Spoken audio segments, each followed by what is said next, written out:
Hey there, I hope you're doing great. Today, we shall deep dive on one of the agile flavors called adaptive software development. Adaptive software development is an agile methodology for developing software which is a collaborative approach to manage complex systems.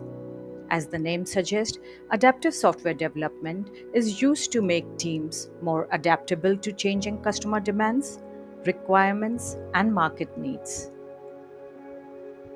Now, let us see what is adaptive software development. Adaptive software development methodology was created in the early 1990s by two project managers, Sam Bayer and Jim Highsmith.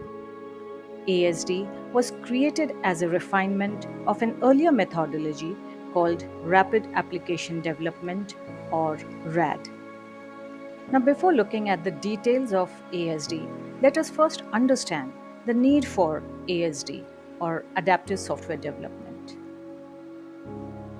In 1990s, RAD apparently brought shorter iterations and speed to organizations that were failing with the waterfall model.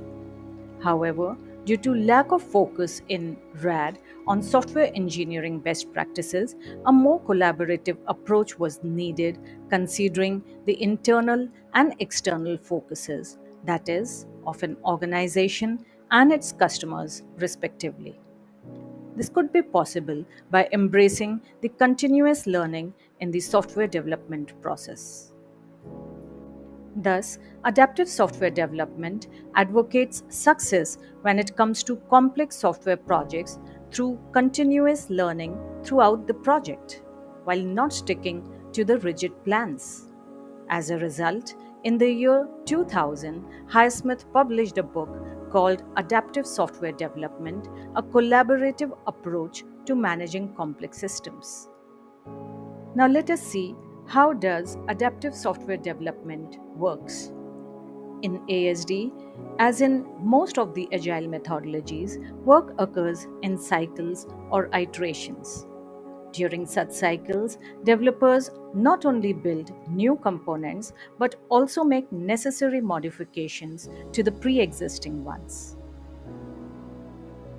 Now, a key distinction between adaptive software development and other methodologies is that in ASD, cycles are components based rather than task based. For instance, the team using other methodologies break down their work into user stories.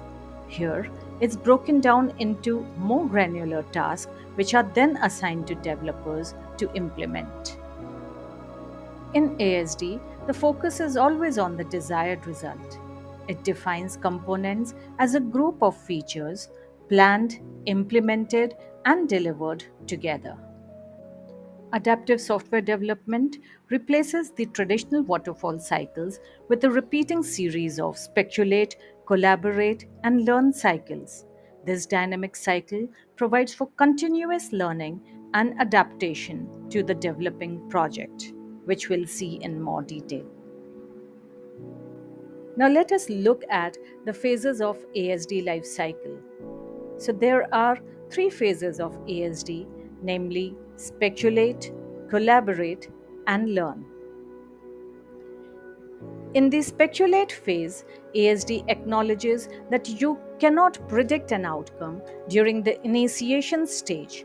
Thus, by getting rid of the word planning and replacing with the term speculation removes a lot of baggage and assists in defining the mission statement, which helps the team to implement the learning throughout the life cycle of the project and meets the desired project goals.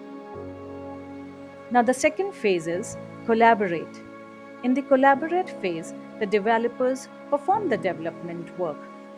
This phase is divided into cycles where each cycle delivers value to the customer. Collaboration does not only emphasize on the teamwork but also individuals' creativity, which plays a major role in creative thinking. Collaboration helps people working together to trust each other, ask difficult questions without resentment, and communicate problems to find effective solutions. The third and the final phase is to learn. Finally, the learn phase of the project life cycle indicates that everyone involved in the software development process will be continuously learning throughout the project and is vital for the success of the project. The team enhances their knowledge by constantly practicing through technical reviews, project retrospectives, and customer focus groups. Reviews are conducted after each iteration.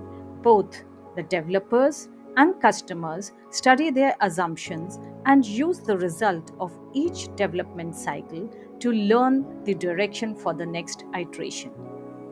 These are shorter iterations so that the team can learn from small rather than larger mistakes and major rework. So, this is all for today's session. In our next session, we shall pick on another agile flavor and deep dive on it. In case you have still not subscribed to this channel, request you to please subscribe to it and press a bell icon to know about our upcoming post. Thank you for watching.